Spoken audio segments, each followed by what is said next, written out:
Mastermind power. जैसा कि आप सभी को पता है कि हम 11th क्लास की पॉलिटिकल साइंस की किताब पढ़ रहे हैं और उसमें हमने फर्स्ट पार्ट, सेकंड पार्ट कर लिया है और आज हम थर्ड पार्ट को स्टार्ट करेंगे। थर्ड पार्ट के अंदर बहुत से इंपॉर्टेंट टॉपिक्स हैं, जिस इंपॉर्टेंट टॉपिक्स को पढ़ना बहुत जरूरी है। और आज का जो पहला ही टॉपिक है वो बहुत ही ज्यादा इंपॉर्टेंट है। जिस टॉपिक का जो नेम है वो मैंने यहाँ पे हेडिंग में मेंशन कर रखा है। हेडिंग क्या है? भारतीय संविधान कैसे बना। एक सवाल उठ जाता है कि भारत आज 75 इयर्स का होने वाला है और हमारा संविधान इतना मजबूत है कि हम 75 साल पूरे कर चुके हैं, पर ये संविधान बना कैसे? तो कुछ डिटेल्स मैंने लिखी हुई हैं। तो आपकी बुक में जो डिटेल्स दे रखी हैं वो मैंने आपको पॉइंट आउट कर दी हैं, आपको भी आसानी रहेगी समझने में। लिखता है कि 9 दिसंबर 1946 को संविधान सभा की पहली बैठक हुई। मतलब हमारे संविधान सभा की पहली बैठक 9 तारीख को हुई और वो भी कब? दिसंबर 1946 को। अब एक सवाल उठ जाता है कि टोटल कितनी बैठकें हुई? तो टोटल हुई है 166 बैठकें।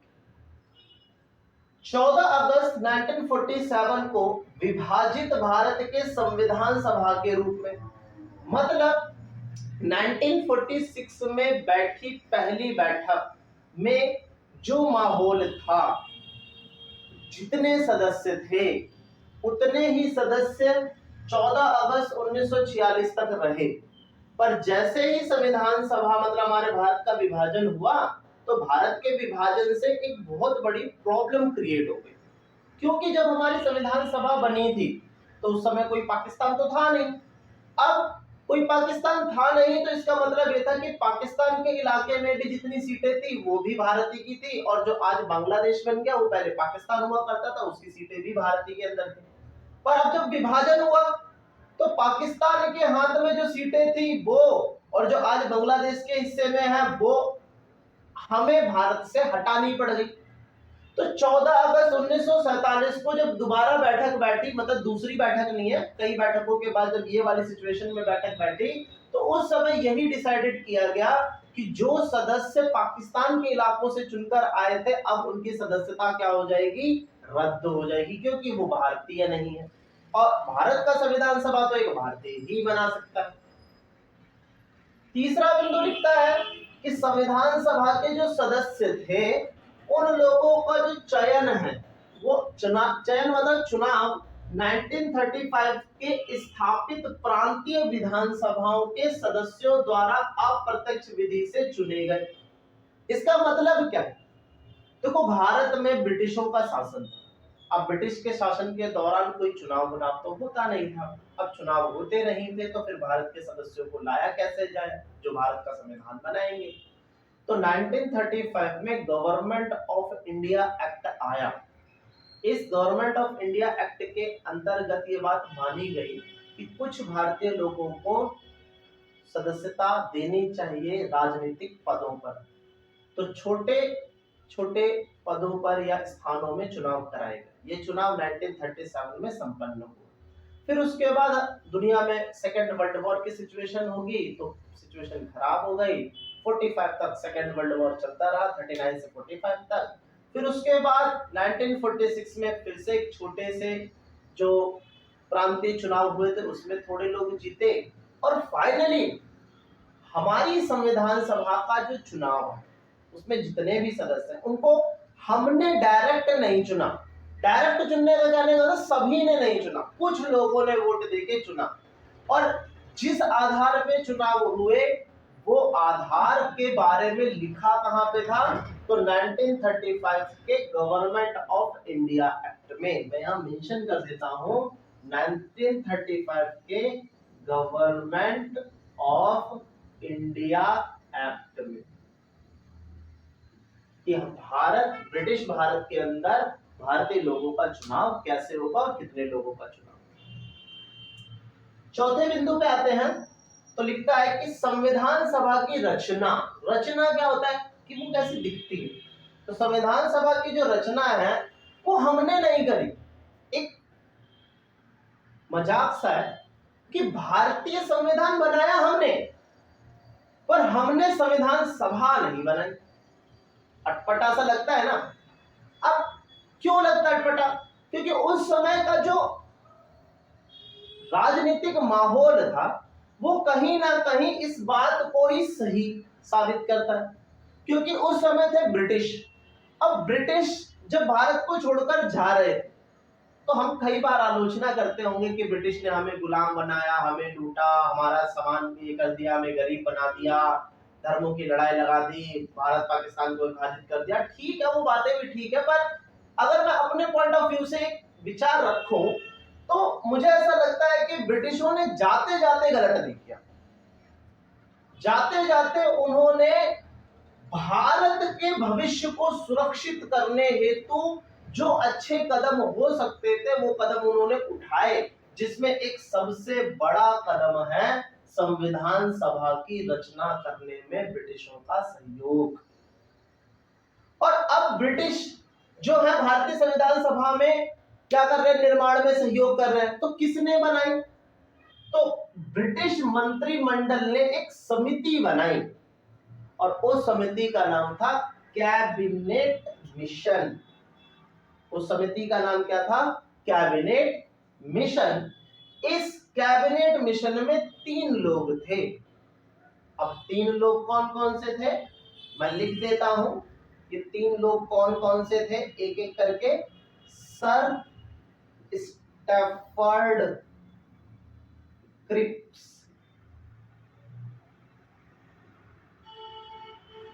सेकंड नाम कौन से थे? Sir Pethick Lawrence. Pethick Lawrence. और तीसरा नाम कौन थे? Sir Alexander. ये समिति आई कब थी? तो ये समिति भारत में आई थी 1946 में और इन्होंने भारत में लगभग 3 महीने के आसपास भ्रमण करके एक रिपोर्ट बनाई। उस रिपोर्ट के बेस पर ही हमारी संविधान सभा को बनाया गया। तो इसकी रिपोर्ट क्या थी? उस रिपोर्ट के आधार पर ही संविधान सभा बनी है। तो हम इसकी रिपोर्ट भी देखते हैं कि आखिरकार इन्होंने अपनी रिपोर्ट में क्या लिखा। तो हमारी कैबिनेट मिशन ने हमें बताया कि भारत की संविधान सभा कैसी होगी। तो 4 बिंदु आपको दिख रहे हैं, 1 2 3 4। इन चारों बिंदुओं को हम जल्दी से क्विक तरीके से कर लेते हैं। कहता है कि प्रत्येक प्रांत मतलब ब्रिटिशों के टाइम पे आप राज्य समझ सकते हो कि भारत को प्रांतों में बांट रखा था, राज्यों में बांट रखा था। प्रत्येक प्रांत देशी रियासत यहाँ पे राजाओं से संबंध है। ठीक है, हमारे भारत में पहले जो राजा हुआ करते थे उनको हम देशी रियासत कहा करते थे। या रियासतों के समूह को उनकी जनसंख्या के अनुपात में सीटें दी गई। मतलब क्या है कि हमारे देश में जितने प्रांत बने थे, जितने राजा थे और उनकी जितनी जनसंख्या थी, उनकी जनसंख्या के आधार पे सीट अलॉट किए गए कि इतने प्रांत है, इतनी यहाँ पे जनसंख्या है तो इनकी इतनी सीटें बनेंगी, इतने राजा हैं, इतनी जगह है, इतनी जनसंख्या है तो इतनी सीटें बनेंगी। और आधार क्या लिया? 10 लाख की जनसंख्या पर 1 सीट का अनुपात रखा। तो हमारी संविधान सभा में बैठा एक सदस्य, सिर्फ एक नहीं था, वो एक सदस्य कितने लोगों की जुबान बोल रहा था? वहां पे 10 लाख लोगों की जुबान बोल रहा था, क्योंकि एक व्यक्ति 10 लाख लोगों का रिप्रेजेंटेशन कर रहा था, रिप्रेजेंटेटिव बन के आया था। अनुपात में रखा गया। इसलिए ब्रिटिश सरकार के प्रत्यक्ष शासन वाले प्रांत में इस आधार पे कितनी सीटें बनी भारत की संविधान सभा के अंदर और भारत की संविधान सभा में कितने लोग आए। तो टोटल ब्रिटिश प्रांत से आए 292 लोग, राजाओं की तरफ से सीटें बनी 93 उनकी जनसंख्या और उनके एरिया के हिसाब से, और 4 चीफ कमिश्नर प्रांत थे। अब चीफ कमिश्नर प्रांत क्या होते? जनरली ये लोग हम पढ़ लेते हैं पर पता किसी को नहीं होता। जैसे कि आजकल हम केंद्र शासित प्रदेश बोलते हैं, यूटीज बोलते हैं, उसी तरीके से जब ब्रिटिश लोग हुआ करते थे तो उन्होंने भी कुछ एरियाज को चीफ कमिश्नर प्रांतों के जरिए कंट्रोल करने की कोशिश की थी। सेकंड बिंदु में क्या कहता है कि प्रत्येक प्रांत की सीटों को 3 प्रमुख समुदायों में बांटा जाएगा। अब ये समुदाय कौन कौन से होंगे? तो ये 3 समुदाय होंगे, मुसलमान, सिख और सामान्य। सामान्य में सारे आ जाते हैं, हिंदू है, बौद्ध है, जैन है, पारसी है, ईसाई है, यहूदी है वगैरह। जितने भी हमारे समुदाय के, सांस्कृतिक समुदाय के लोग हैं वो सब आते हैं और उनकी जनसंख्या के अनुपात में उनको बांटा जाएगा। तीसरा स्टेटमेंट, प्रांतीय विधानसभाओं के सदस्यों का चुनाव समान अनुपातिक प्रतिनिधित्व और एकल संक्रमण मत पद्धति के द्वारा किया जाएगा। मतलब देखो, चुनाव होते हैं 2 तरीके से। एक, डायरेक्ट हम किसी को चुन लेते हैं, और जब हम डायरेक्ट किसी को ना चुने और हमारे द्वारा चुने हुए पर्सन के द्वारा किसी को चुना जाए, तो ऐसी स्थिति में जो चुनाव का नाम होता है वो होता है समानुपातिक प्रतिनिधित्व मत प्रणाली या एकल संक्रमणीय मत प्रणाली। चौथा बिंदु क्या कहता है कि देशी रियासत, मतलब जो राजा लोग थे उनको कह दिया गया था कि आप अपने हिसाब से एक सिस्टम बना लीजिए कि आप किसको भेजना चाहेंगे।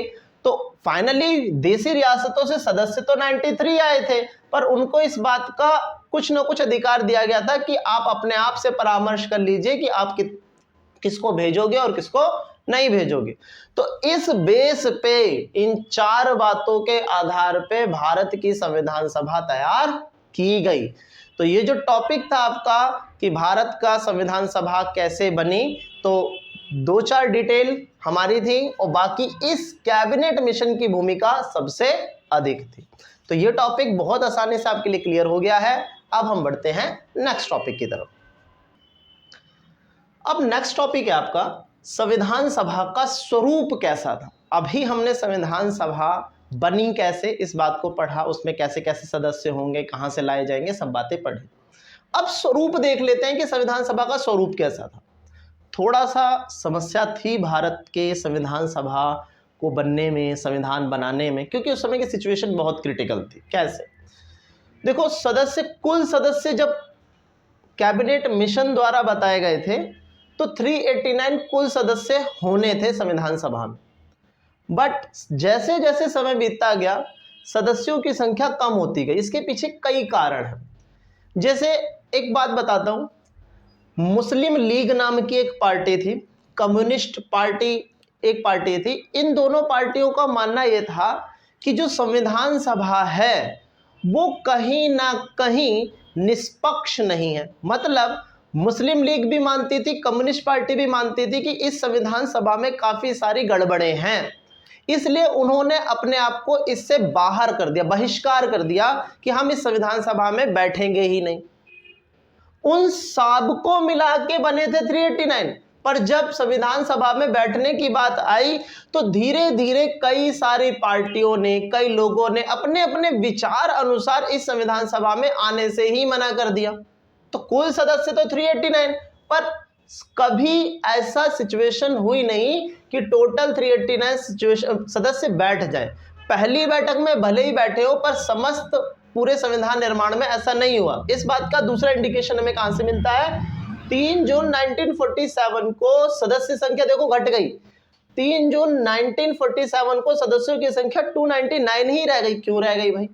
सवाल क्यों रह गई? एक मुस्लिम लीग ने बहिष्कार कर दिया, कम्युनिस्ट पार्टी ने बहिष्कार कर दिया, और 3 जून 1947 को ऐसा विशेष क्या हुआ कि सदस्य संख्या 299 रह गई? ऐसा क्या विशेष हो गया? तो आपको ये बात तो पता है कि भारत का विभाजन कब हुआ? तो भारत का विभाजन हुआ, फिर हम आजाद हो गए, तो 14-15 अगस्त को हम ऐसा मानते हैं। बट उसका जो डॉक्यूमेंट है कि भारत का जो पार्टीशन है, ब्रिटिश इंडिया का जो पार्टीशन है जिसमें पाकिस्तान बनेगा, इंडिया बनेगा, वो डॉक्यूमेंट कब पास किया गया? तो वो डॉक्यूमेंट पास किया गया 3 जून 1947 को, और इस डेट से ही ये बात साबित हो गई कि भारत का विभाजन होगा ही होगा। और जैसे ही भारत के विभाजन की सिचुएशन पैदा हो गई, तब दिक्कत ये आ गई कि वो लोग जो पाकिस्तान वाले आज के इलाके से चुनकर आए थे भारत का संविधान सभा बनाने के लिए, अब वो तो इस प्रस्ताव के पास होने के बाद पाकिस्तान के हिस्सेदार बन गए। और कोई भी पाकिस्तान का नागरिक या पाकिस्तान का सदस्य या पाकिस्तान में आने वाला व्यक्ति भारत का संविधान तो बना नहीं सकता। तो ऐसी सिचुएशन में क्या किया जाए, तो उन सदस्यों को भी बाहर हटा दिया गया। एक रोचक बात बताता हूं, आपने शायद हो भी सकता है किसी से सुना हो, पढ़ा हो, आपकी जानकारी में हो भी, जैसे ही 3 जून 1947 को विभाजन की बात हुई, तो अगर हम पाकिस्तान के हिस्से को अलग कर दें, बीच में आपका इंडिया आ जाता है और इधर आप देखते हो कि हमारा बांग्लादेश आ जाता है, तो जो भीमराव अंबेडकर थे हमारे, वो भीमराव अंबेडकर इधर बंगाल की किसी सीट से चुनकर आए थे। पर जब भारत का विभाजन हुआ तो अंबेडकर जिस सीट से चुनकर आए थे वो सीट अब पाकिस्तान में चली गई थी। अब भारतीय राजनीति में या भारतीय संविधान सभा में एक चर्चा सी छिड़ गई कि अंबेडकर जी की सीट तो पाकिस्तान के हिस्से में चलेगी, तो उनको भी संविधान सभा से हट जाना चाहिए। तो एक गर्मा गर्मी का माहौल हुआ। इसी बीच नेहरू जी और भी कई सारे सदस्य महात्मा गांधी जी के पास पहुंचे। अब महात्मा गांधी जी के पास जब पहुंचे तो उन्होंने भी विचार स्वरूप रखा कि इस संविधान को बनाने में अगर सबसे अहम किसी की जरूरत है तो वो भीमराव अंबेडकर की है। तो महात्मा गांधी ने नेहरू और अन्य जो सदस्य उनसे मिलने आए थे उन सबको बोला कि भाई किसी भी तरीके से अंबेडकर को इस संविधान सभा का सदस्य होना अनिवार्य है। तब कांग्रेस ने अपने संविधान सभा में आए कई सदस्यों में से एक सदस्य को बलि चढ़ाया। बलि चढ़ाने का मतलब उसको इस्तीफा दिलवाया, और वो इस्तीफा महाराष्ट्र में एक जगह थी, उस सीट से उस व्यक्ति ने इस्तीफा दिया और उसकी सीट पे फिर अंबेडकर को चुनाव लड़वाया गया और संविधान सभा का सदस्य बनाया गया। ये बात बहुत रोचक है, शायद ही आपने कभी किसी से सुनी हो। तो इस तरीके से सदस्यों की संख्या घटती थी, बढ़ती थी, कई सारे लोग स्वर्गवास भी गए, तो सदस्य संख्या बढ़ना घटना चलता रहता था। पर अंततः 26 नवंबर 1949 को हमारे सदस्यों की संख्या 284 ही रही, जब हमारा संविधान पूरा हुआ। लागू आपको पता ही है, 26 जनवरी 1950 को हमारा संविधान लागू। दूसरी बात जो सबसे अहम है, इस पे गौर करना बहुत जरूरी है, संविधान सभा और विभाजन। मैंने क्या किया है, जो किताब में टॉपिक्स बना रखे हैं, उसमें पैराग्राफ बना रखे हैं, मैंने उन पैराग्राफ की एक सब हेडिंग बना ली है ताकि आपको आसान हो जाए, इजी हो जाए। अब संविधान सभा और विभाजन, आप देखो, एक तरफ भारत के समस्त सदस्य संविधान बना रहे हैं बैठकर संविधान सभा में, पर दूसरी तरफ भारत में विभाजन की वजह से हिंदू मुस्लिम की लड़ाई चल रही है, सीमाओं को लेकर इश्यूज हैं। अब एक बात मैं आपसे ही पूछ लूं कि आपका एग्जाम चल रहा है और आप रात में क्या कर रहे हो, स्टडी कर रहे हो, और एकदम से क्या हुआ, बाहर से कुछ लोग, आपत्तिजनक लोग आपके घर में घुसे और मार पिटाई करने लग गए, तो क्या आप उस समय अपने एग्जाम प्रेफरेंस को ज्यादा दोगे या अपनी फैमिली को बचाओगे? अगर हम बात करें, मैं खुद बात करूं, तो एग्जाम प्रिपरेशन को मैं उस लम्हे के लिए साइड रख के अपनी फैमिली मैटर को देखूंगा। अब एक बात इमेजिन करके देखो, जब हम खुद अपने एग्जाम प्रिपरेशन को छोड़ के फैमिली मैटर में घुस सकते हैं, तो एक बात समझो, जिस समय संविधान सभा संविधान बना रही थी उस समय भी तो देश का माहौल यही था। संविधान सभा में बैठे हुए सदस्यों के लिए भारत ही एक परिवार था, तो क्या उनको अपने संविधान बनाने के काम को छोड़कर परिवार को संभालने के लिए जाना जरूरी था? इस बात को उन्होंने समझा, इस बात को समझा उन्होंने कि ये सारी जो सिचुएशन पैदा हो रही हैं, ये सिचुएशन तभी रिजॉल्व होगी जब हमारा देश का अपना खुद का संविधान होगा। अगर हम आज इस संविधान को ना बना के बस प्रॉब्लम सॉल्व करने के लिए वहां चले जाए, तो वो प्रॉब्लम 2 दिन के लिए सॉल्व हो जाएगी पर हमेशा के लिए सॉल्व नहीं होगी। इसलिए संविधान सभा के सदस्यों ने विभाजन की त्रासदी के दौरान भी, उपजी हिंसा के दौरान भी सबसे ज्यादा प्रेफरेंस किसको दी? संविधान निर्माण को दी। और जब भारत का संविधान बनकर तैयार हुआ उसके बाद समय के साथ साथ जितनी भी देश की समस्याएं हैं वो धीरे धीरे क्या हो रही हैं, संविधान के अंतर्गत ही खत्म हो रही हैं। अगर ये संविधान ना बना होता तो समस्याओं का कोई अंत हमें नजर नहीं आता। तीसरा पैराग्राफ की सब हेडिंग मैंने बनाई है, संविधान सभा प्रतिनिधि परक सभा थी। अब देखो, हमारे जो संविधान सभा के सदस्य थे उनका चुनाव सार्वभौमिक वयस्क मताधिकार एडल्ट फ्रेंचाइज बेस पे नहीं हुई थी। मीन 18 वर्ष से ऊपर सभी लोगों को वोट देने का अधिकार जैसा कि आज है, पहले ऐसा नहीं हुआ करता था। पर एक बात अहम है, संविधान सभा में बैठे जो भी लोग थे जनता उन पे विश्वास करती थी, इतना भर भी काफी था। दूसरी बात, संविधान सभा में बैठे जितने भी लोग थे वो समस्त धर्मों से थे, अल्पसंख्यक समाज से भी थे। भले ही जनता ने ना चुनाव, पर सारे धर्मों के लोग हैं, अल्पसंख्यक समुदाय के लोग हैं, सभी समुदाय के लोग हैं। कई लोग तो ये कह देते हैं कि नहीं भाई, संविधान सभा के अंदर तो केवल कांग्रेस के सदस्य सबसे ज्यादा थे। ये बात एक आलोचना स्वरूप तो सही है, पर अगर हम कांग्रेस के उस समय की स्थिति को देखें तो वो भी कहीं ना कहीं प्रतिनिधि परक ही बनाती है संविधान सभा को, क्योंकि कांग्रेस के अंदर भी समस्त धर्म, समस्त समाज, अल्पसंख्यक समस्त लोग शामिल थे। तो अगर कांग्रेस ही सबसे ज्यादा सदस्य लेकर बैठी थी तो भी ये आलोचना तो कर सकते हैं, पर पूर्णतः ये बात सही नहीं है।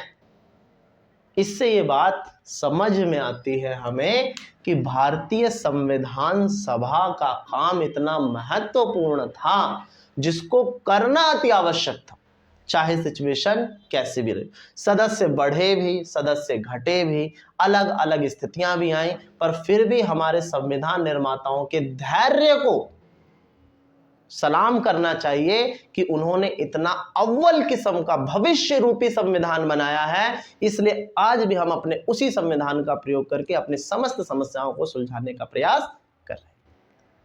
तो आज की वीडियो आपके लिए बहुत नॉलेजफुल रही है। कुछ ऐसी बातें जो आपने शायद ही कहीं सुनी हो वो भी आपको पता लगी हैं। तो ये आज हमारी वीडियो का 3rd पार्ट था।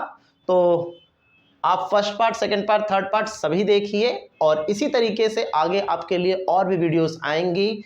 हमारे प्लेटफॉर्म पे आपको अकाउंटेंसी, इकोनॉमिक्स, 12th की पॉलिटिकल साइंस, 11th की पॉलिटिकल साइंस, जैसे जैसे हम आगे बढ़ते जाएंगे आपके सपोर्ट से धीरे धीरे हमारे पास और भी प्लेटफॉर्म्स होंगे। तो आप हमारे वीडियोस को लाइक, कमेंट और सब्सक्राइब जरूर कीजिए ताकि हमें और इंस्पिरेशन मिल सके। तो बाय बाय, मिलते हैं